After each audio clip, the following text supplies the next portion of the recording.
We've covered how to prevent the first step of atherosclerosis, decrease the level of bad cholesterol in our blood.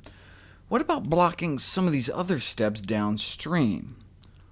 Both common and specialty mushrooms inhibit adhesion molecule expression and in vitro binding of monocytes to human aortic endothelial cells in a pro-inflammatory environment.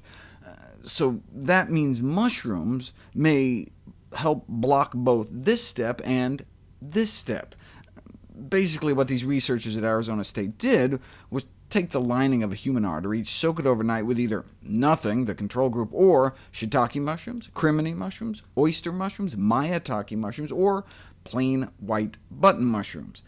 Then they took away the mushrooms, washed the artery off, and then added some monocytes before and after inflammation. So what we'd like to see is these bars come down, less monocyte adhesion. So instead of being sucked into the walls of our arteries, they can go off and do their business elsewhere. Which mushroom do you think worked the best?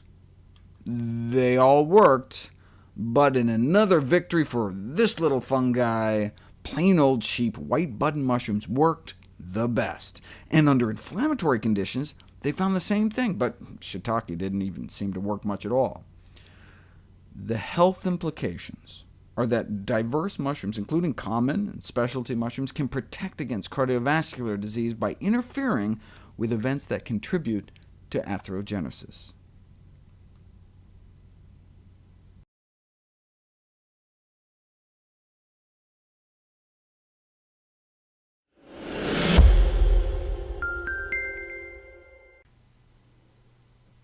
There's lots of products that promise to boost our immune system, and who wouldn't want that? Well, there's millions of people with autoimmune diseases, inflammatory diseases, and allergies, right? Millions of people whose immune systems may already be a bit too active. I try to make sufferers of seasonal allergies feel better by explaining that having an overactive immune system is not all bad. Individuals with allergies have a decreased risk for cancer compared with the general population. Yes, your immune system may be in such overdrive it's attacking things left and right like tree pollen, but that heightened state of alert might also help bring down some budding tumors in the body. So it's tricky. We want to boost the part of the immune system that fights infection, while downregulating the part that results in chronic inflammation, and mushrooms may fit the bill. There are thousands of edible mushrooms, though only about 100 are cultivated commercially. Only 10 of those really on an industrial scale, and I do mean industrial, rising to over 20 million tons, and for good reason. They accelerate immunoglobulin A secretion. Let me explain.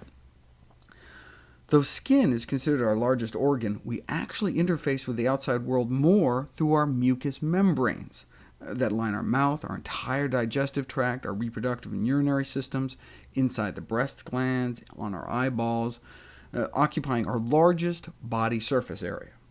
Our gut alone covers more area than a tennis court, and much of it is only one cell thick.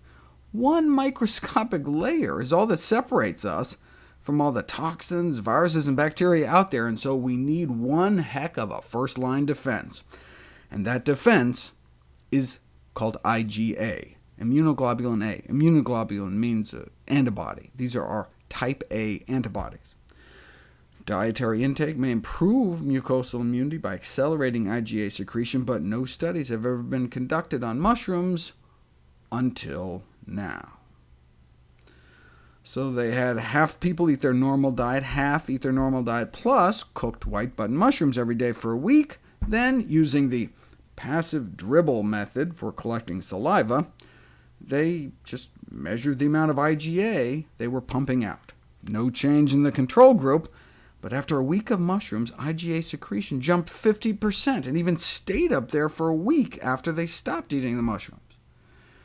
This study has shown, for the first time, that dietary intake of white button mushrooms, just regular white mushrooms, about a cup a day, resulted in higher IgA secretion, and the elevated secretion remained stable into week 2, but then fell back to baseline. So this suggests that in arresting or slowing the decrease in IgA in individuals such as the elderly or those with immune compromise, a continuous daily intake of mushrooms may be necessary to maintain an increased IgA secretion, meaning you can't just eat mushrooms once and expect to be protected forever. You have to make them part of your regular diet. But if you continue to churn out 50% more antibodies, might that contribute to chronic inflammation, which is implicated in the development of a variety of diseases? No, in fact, mushrooms appear to have an anti-inflammatory capacity in vitro, suggesting that they could be regarded as a potential source of natural anti-inflammatory agents. For example, here's an inflammatory response without mushrooms and with mushrooms, right? Both white and a few other varieties. They think it might be the phytonutrient pyrogallol, found in a variety of mushrooms, as well as in our old friend amla, Indian gooseberries, that similarly appear to reduce inflammation while at the same time boosting immune and anti-cancer function.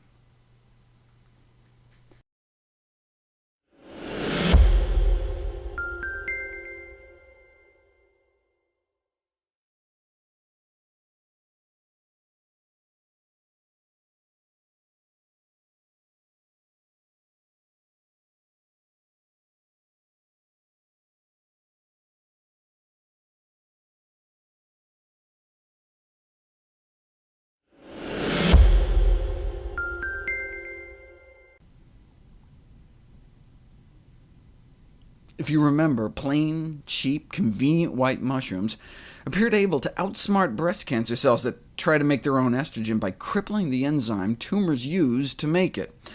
But this was based on placental tissue samples. Let's stack mushrooms up against the real thing. Human breast cancer cells in a petri dish, if you do nothing, they just keep growing and proliferating at the same rate. But if you add the raw material the cancer cells use to make their own estrogen, they take full advantage and grow like crazy, 10 times as fast. But then, as you add more and more white mushroom extract to shut off estrogen manufacturing, you can get cancer growth almost back to baseline. So, the last study proved mushrooms could inhibit that enzyme, and even figured out which mushroom worked the best. Here, they went a step further to see it in action in actual breast cancer cells. Now that we know it may work, what's the required dose? I mean, how many mushrooms do you have to eat? Maybe it's some ridiculous amount. Based on these studies, the consumption of just 5 mushrooms a day may be sufficient to suppress breast tumor growth.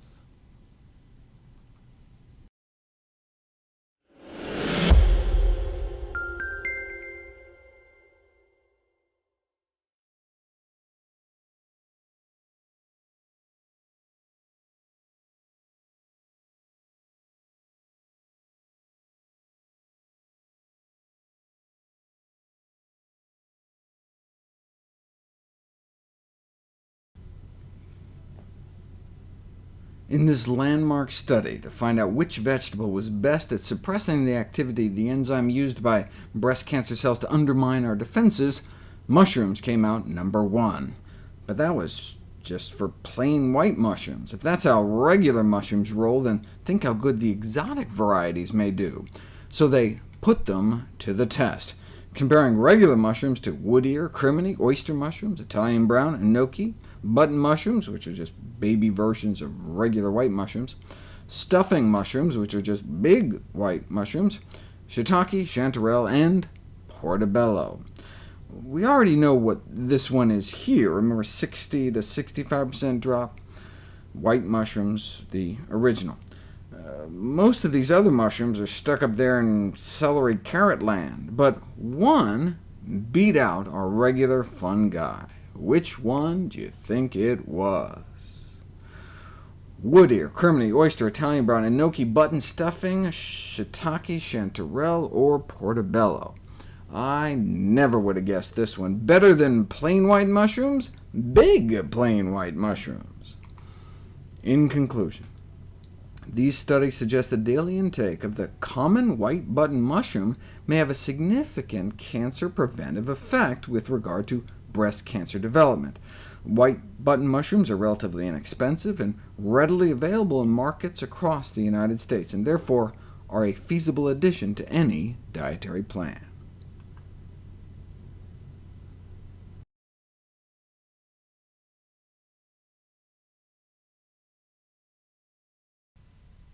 Harmful, harmless, or helpful?